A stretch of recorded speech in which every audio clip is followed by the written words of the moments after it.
Wanita soleh ini ditinggal suami menikah diam-diam saat sedang hamil.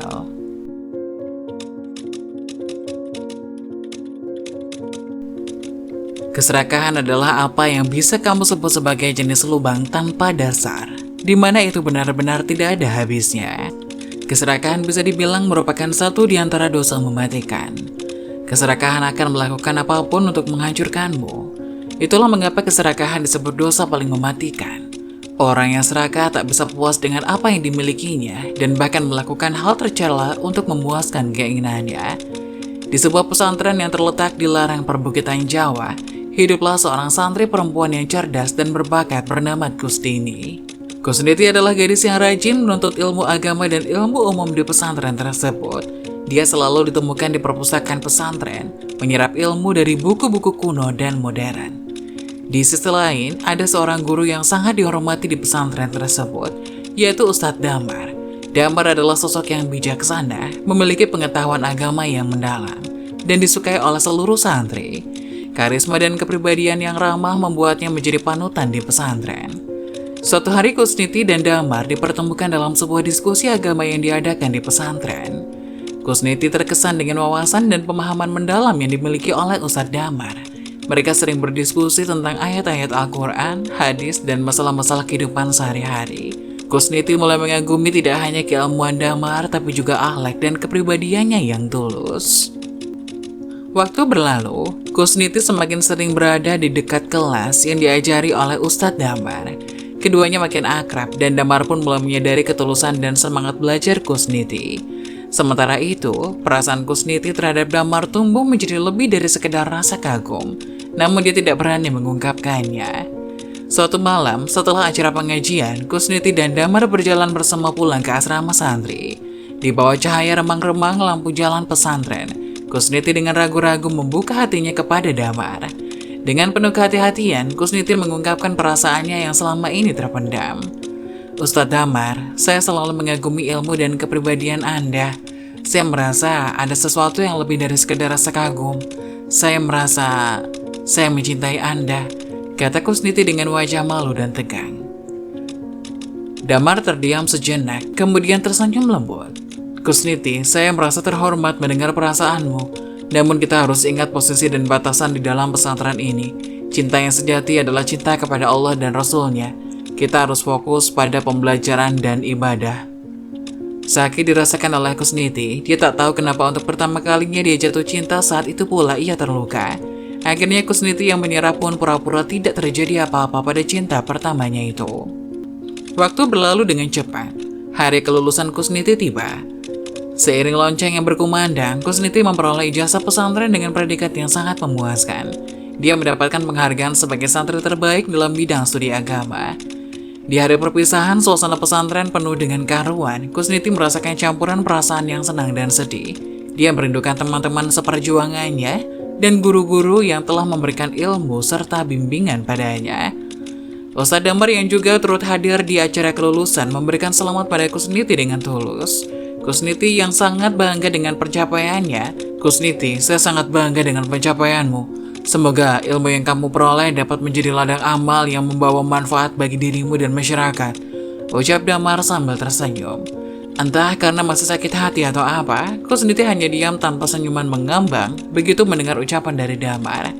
Ia malah langsung berlalu begitu saja tanpa mengucapkan sepatah kata pun. Tahun berganti, Kusniti kecil yang dibesarkan di sebuah pesantren kini sudah memasuki usia dewasa. Banyak perubahan dari dirinya, mulai dari kepribadian, kecantikan, dan pola pikirnya. Kusniti yang kini memasuki masa-masa akhir semester semakin terlihat cantik dan menarik.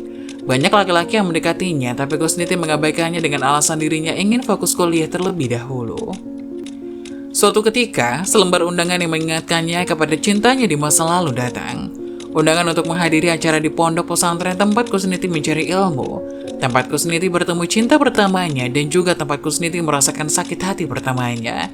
Akhirnya setelah menempuh perjalanan beberapa jam dari kosannya, Kusniti menapakkan kaki di pesantren itu lagi.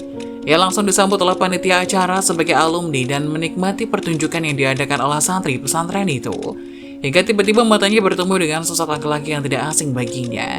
Lelaki itu masih terlihat sama seperti tak termakan usia.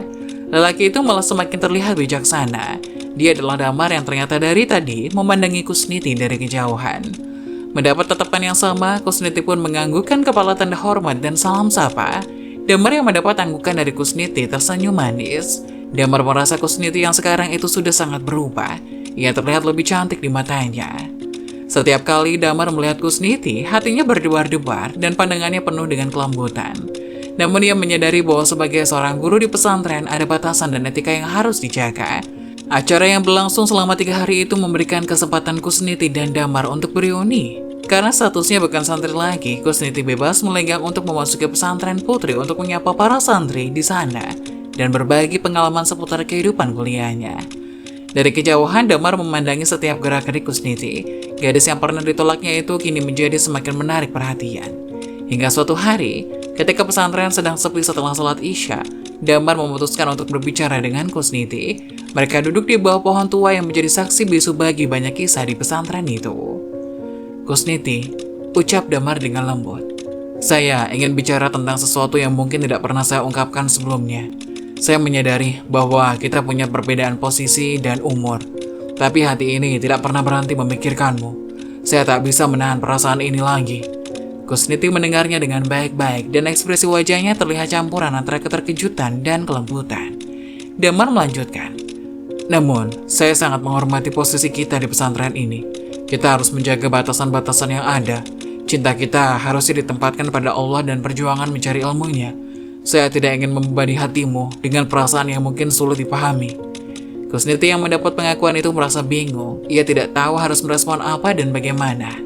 Ia tahu cintanya dulu bertepuk sebelah tangan, tapi kenapa hatinya sekarang seolah sedang bergejolak gembira? "Maaf Ustadz Damar, ini di pesantren. Saya tidak bisa menerima pernyataan Ustadz Damar begitu saja.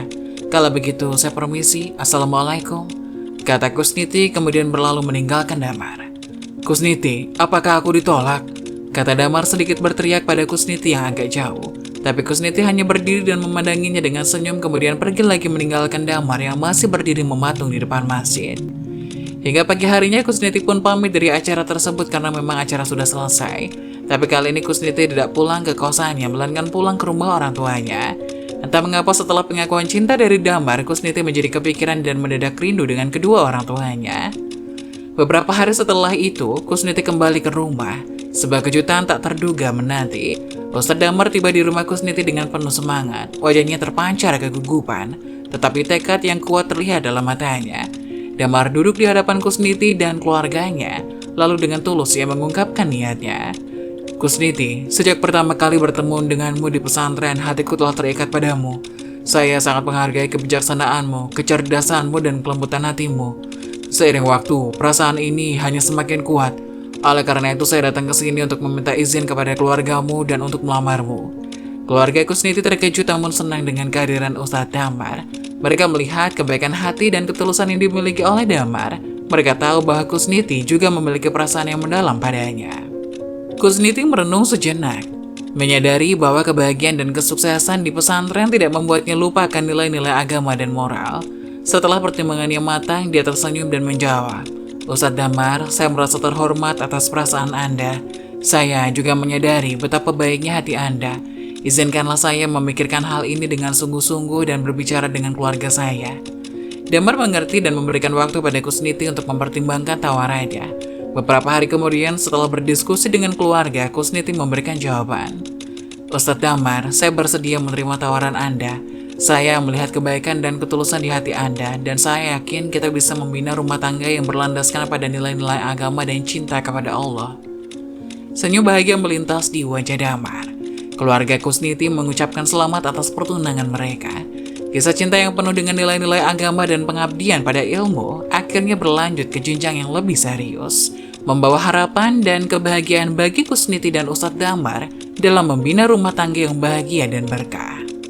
Hari pernikahan Ustadz Damar dan Kusniti tiba. Suasana di masjid penuh dengan haru dan keceriaan. Masjid yang didekorasi indah dengan bunga-bunga segar dan hiasan tradisional menciptakan atmosfer yang khusyuk dan penuh berkah. Ustadz Damar mengenakan pakaian putih khas pengantin pria, duduk dengan penuh kerendahan hati di hadapan sang wali, yang kali ini adalah ayah Kusniti. Wajah Damar penuh dengan ekspresi campuran antara kegugupan dan rasa syukur. Kusniti yang mengenakan gaun pengantin yang sederhana namun anggun masuk ke masjid diiringi oleh keluarganya. Matanya bersinar, senyumannya merefleksikan kebahagiaan yang memenuhi hati. Dia melangkah dengan gemulai menemani ayahnya menuju tempat Damar. Ketika Kusniti tiba di hadapan Damar, Ustadz yang memimpin akad nikah membacakan ayat-ayat suci Al-Quran yang memuliakan pernikahan. Wajah Damar dan Kusniti penuh perhatian pada kata-kata yang memiliki makna mendalam tersebut. Saat tiba waktunya untuk ijab kabul, Damar dan Kusniti melafalkan ikrar pernikahan mereka dengan lantang dan tulus. Saat terima nikah dan kawinnya, Kusniti bin Sugiono. Suara gemetar dan haru terdengar dalam setiap kata yang diucapkan. Mata mereka yang bertemu penuh makna, dan keluarga serta tamu yang hadir merasakan kehangatan dan keberkahan dari pernikahan ini. Ana ujibuka nafsi fidin, watakia, ucap Damar, mengucapkan ikrar pernikahan dengan ragu dan haru. Menunjukkan tekadnya untuk menjaga dan membimbing Kusniti dalam kebaikan. Kobil tuh, jawab Kusniti dengan suara yang penuh kepastian dan keyakinan menerima ikrar dari Damar. Suara takbir menggema di dalam masjid dan suasana haru terasa begitu kental. Keluarga, sahabat, dan santri yang hadir ikut merasakan keindahan dan keberkahan dalam momen sakral ini. Setelah akad nikah selesai, Damar dan Kusniti duduk bersama-sama untuk melanjutkan tahap berikutnya. Dari perjalanan mereka sebagai suami dan istri, mereka saling berbisik dan tersenyum, merayakan awal dari sebuah komitmen yang tak ternilai. Tapi kata orang, kehidupan cinta sesungguhnya terjadi setelah pernikahan. Di situ juga kekuatan cinta Damar dan juga Kusniti diuji. Di mana beberapa bulan setelah pernikahan, Kusniti yang sudah menyelesaikan kuliah S1-nya menjadi ibu rumah tangga. Harus berpisah dengan Damar suaminya dengan Damar harus melanjutkan kuliah S2 di luar negeri. Walaupun Kusniti selalu memberikan penuh dukungan pada keputusan Damar untuk melanjutkan studi S2, kehadiran Damar yang kurang di rumah membuat Kusniti merasa kesepian. Rumah yang dulunya penuh tawa dan ceria, kini terasa sunyi saat Damar tidak ada di sampingnya. Kusniti menjalani hari-harinya dengan menyelesaikan pekerjaan rumah tangga, membaca, dan mengikuti kegiatan sosial di sekitar tempat tinggalnya. Namun kehadiran Damar yang biasanya menjadi pendamping setia dan sahabat membuatnya merasa kehilangan. Setiap malam, Kusniti menunggu telepon dari Damar dengan penuh rindu. Saat Damar menelpon, Kusniti selalu menyambutnya dengan senyuman yang hangat, mencoba menyembunyikan perasaan yang mulai merasa kesepian. Namun Damar bisa merasakan perubahan dalam suasana hati Kusniti. Sayang, maafkan aku menyadari bahwa kesibukanku di kampus membuatmu merasa kesepian. Aku sangat menghargai dukunganmu, dan aku berjanji saat pulang nanti, kita akan pergi bulan madu yang kedua, ucap Damar dengan suara yang penuh penyesalan. Kamu janji ya sayang? Kata Kusniti. Janji, jawab Damar. Suatu pagi, Kusniti terbangun dengan tubuh yang terasa lemas dan sakit kepala yang tak tertahankan. Ia mencoba untuk bangun dan melanjutkan aktivitasnya seperti biasa. Tapi rasa sakit yang semakin parah membuatnya terpaksa untuk kembali berbaring. Kusniti mencoba menghubungi Damar, tapi panggilannya tidak diangkat. Pesan singkatnya tak mendapatkan balasan. Pada siang itu, sakit Kusniti makin parah, demamnya meningkat dan tubuhnya terasa lemas. Ia merasa kehilangan energi dan kehangatan, dan kekosongan rumah yang seharusnya dipenuhi oleh kehadiran Damar semakin terasa. Di sisi lain, Damar masih di perpustakaan dibuat kaget karena HP-nya mati. Ia lupa ngecas malamnya karena terus teleponan dengan Kusniti. Hingga akhirnya Damar pun memutuskan untuk mengecas nanti setelah pulang dari perpustakaan. Hari itu matahari terbenam di langit kampus luar negeri yang indah. Damar duduk di sudut perpustakaan dengan buku-buku di sekitarnya, mencoba memahami materi kuliah yang baru saja diajarkan. Suara langkah kaki yang tenang mendekat, dan Damar melihat seorang mahasiswi dengan pakaian yang sopan dan berambut panjang coklat. Dengan buku di tangannya berhenti di depan rak buku yang sama dengan Damar. Mahasiswa dari Indonesia? Tanya wanita itu. Iya, dari Indonesia juga. Tanya Damar. Iya, kenalin, Cynthia. Damar. Setelah perkenalan singkat itu, mereka mulai bicara tentang buku-buku yang mereka baca dan seiring waktu, obrolan mereka merambah ke topik-topik lain. Hingga Damar teringat dengan HP-nya yang lowbat. Dan untungnya, Cynthia membawa charger yang sama dengan HP Damar. Hingga akhirnya mereka melanjutkan perbincangan sambil menunggu HP Damar menyala kembali. Hingga akhirnya HP-nya menyala, Damar melihat pesan-pesan yang belum dibalas dan beberapa panggilan yang tak diangkat. Hatinya terasa berat, ia segera menghubungi Kusniti dan merasa cemas ketika mendengar suaranya yang terdengar lemah. Sayang, maafkan aku tidak tahu kamu sakit, ucap Damar dengan suara penuh penyesalan. Kusniti yang terbaring lemah mencoba tersenyum. Tidak apa-apa sayang, aku tahu kamu sibuk, ini hanya demam. Namun Damar merasa bersalah dan tak tega melihat Kusniti yang tampak begitu rapuh. Dalam video call-nya Damar tampak khawatir karena tidak bisa mendampingi saat sakitnya Kusniti. Tapi mau bagaimana lagi, dirinya berada di luar negeri dan tidak bisa langsung pulang begitu saja. Satu-satunya yang bisa dia lakukan adalah belajar semaksimal mungkin dan mendapat nilai terbaik agar bisa lulus tepat waktu dan bisa segera pulang berjumpa dengan istrinya. Kamu sudah periksa? Tanya Damar. Sudah. Terus kata dokter apa? Tanya Damar khawatir. Aku hamil 2 minggu. Jawab Kusniti masih melemah. Wajah Damar langsung berseri-seri dan matanya berbinar-binar. Ia bangkit dari tempat duduknya dan mendekati Kusniti dengan penuh kebahagiaan. Benarkah? Ini kabar yang luar biasa. Alhamdulillah, kita akan jadi orang tua. Apa kamu senang sayang? Tanya Kusniti. Sangat senang, ini adalah berita terbaik dalam hidupku. Aku sangat bersyukur atas karunia ini. Kita akan menjalani perjalanan yang luar biasa bersama, ucap Damar dengan tulus. Kusniti merasa ikut senang begitu melihat wajah senang dari Damar. Tapi sayang trimester pertama kehamilan Kusniti ternyata harus dijalani tanpa kehadiran Damar di sampingnya. Damar yang tengah menimba ilmu di luar negeri merasa sangat menyesal karena tidak bisa mendampingi Kusniti dalam momen yang begitu berharga ini. Kusniti merasa kesepian dan rindu akan kehadiran Damar. Kehadiran sang buah hati dalam kandungannya membawanya pada berbagai perubahan emosional, dan tanpa Damar di sisi, kesepian itu semakin terasa. Ia merindukan kehadiran Damar untuk bicara, berbagi cerita, dan merasakan setiap momen kehamilan bersama. Damar, meskipun sibuk dengan pekerjaannya, merasa sangat terpukul mendengar bahwa Kusniti merasa sendirian. Ia berusaha memberikan dukungan dari jarak jauh melalui telepon dan pesan-pesan. Setiap malam mereka berdua berbicara tentang hari-hari mereka. Kusniti berkisah tentang perubahan fisik dan emosional yang ia rasakan, dan Damar berusaha memberikan semangat dan dukungan dari kejauhan. Meski begitu, Kusniti tetap merindukan kehadiran fisik Damar yang tidak dapat digantikan oleh kata-kata dan suara melalui telepon. Beberapa kali, ia merasa hampa dan cemas menghadapi perubahan tubuhnya sendirian. Kusniti berusaha tetap kuat dan optimis, namun kehadiran Damar sangat ia perlukan untuk melewati masa-masa ini dengan lebih tenang. Bulan berlalu, karena kesibukan yang tidak henti, Damar menjadi jarang untuk menghubungi Kusniti. Seharian ia akan berada di kampus dan di sisa hari yang lain ia gunakan untuk bertemu teman-temannya lalu pulang dalam keadaan lelah. Yang tanpa diduga, ternyata Damar dan Cynthia satu kelas dan satu kelompok di suatu mata kuliah.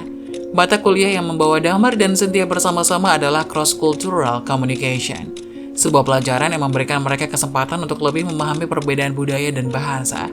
Dalam kelompok mereka ditempatkan bersama untuk sebuah proyek penelitian tentang interaksi antara budaya di lingkungan kampus.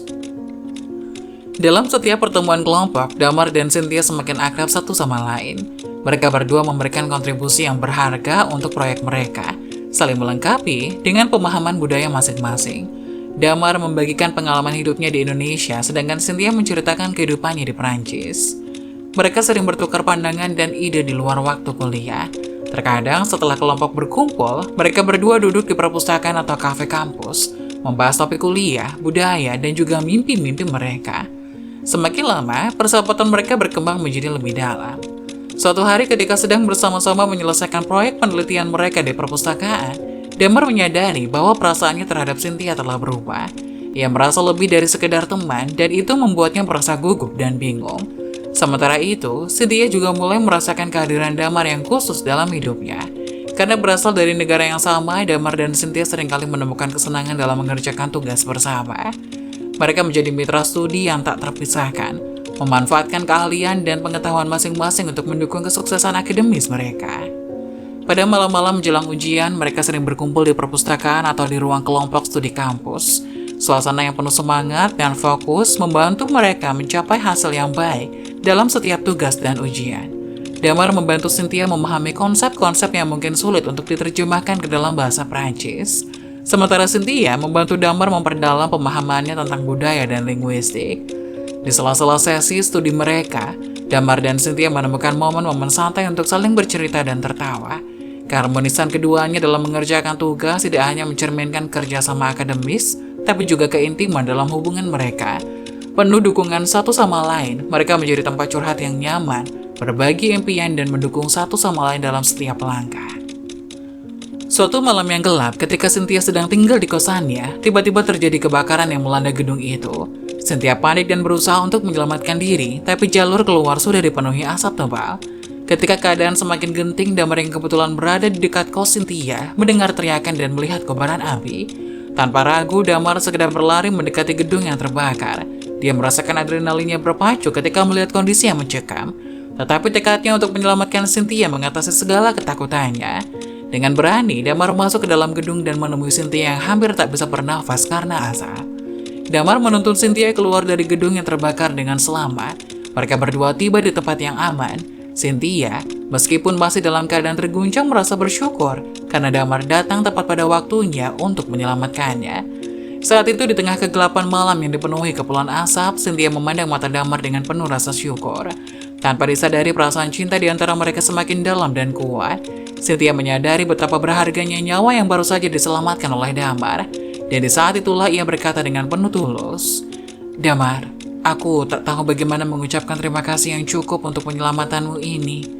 Tapi aku ingin berjanji padamu, aku akan menjadi bagian dari hidupmu.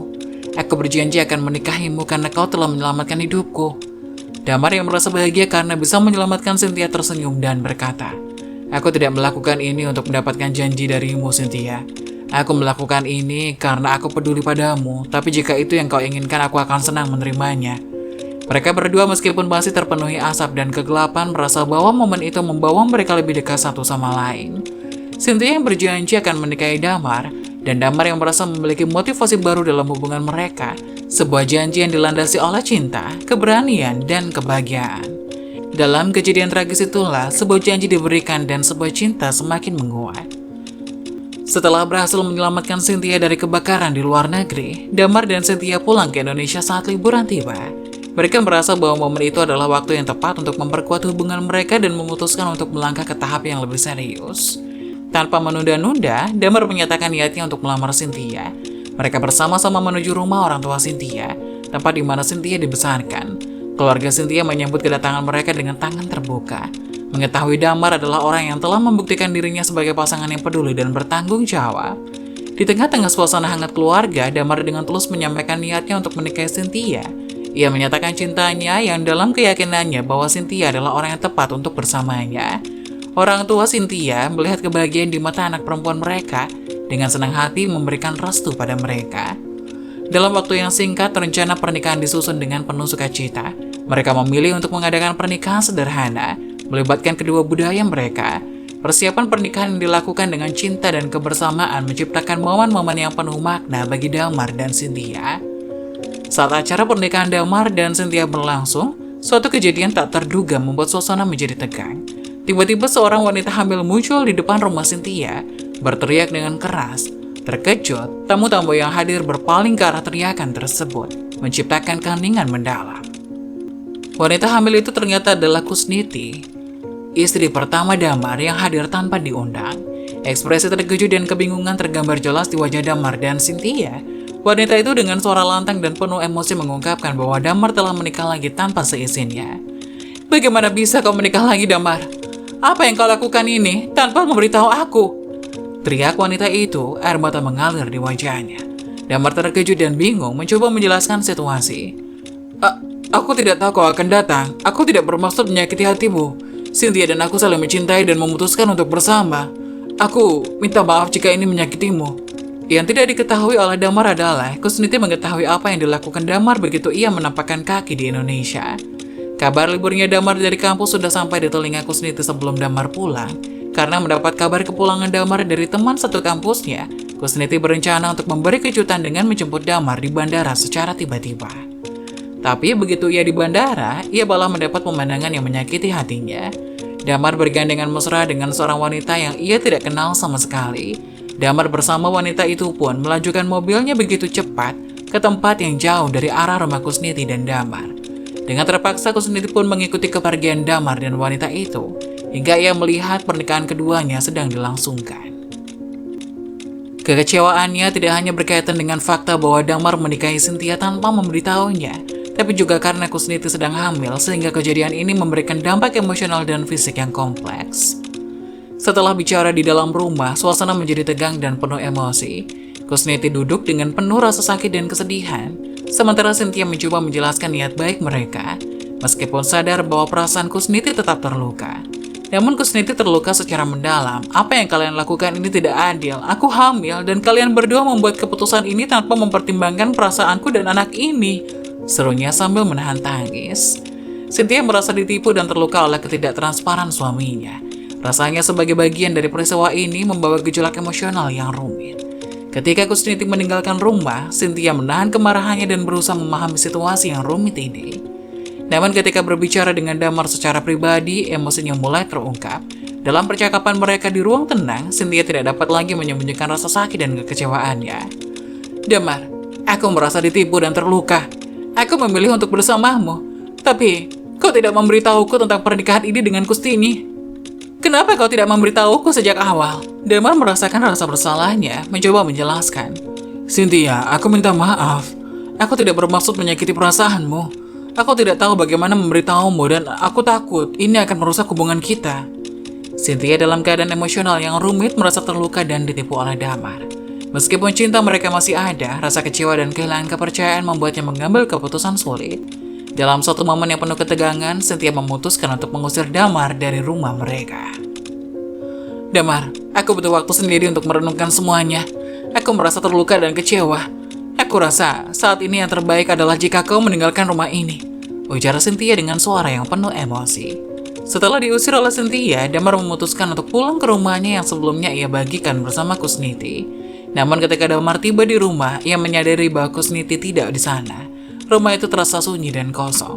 Dengan kekhawatiran yang mendalam, Damar mencoba menghubungi Kusniti, tapi panggilannya tidak dijawab. Keprihatinan dan rasa bersalah semakin menghantui.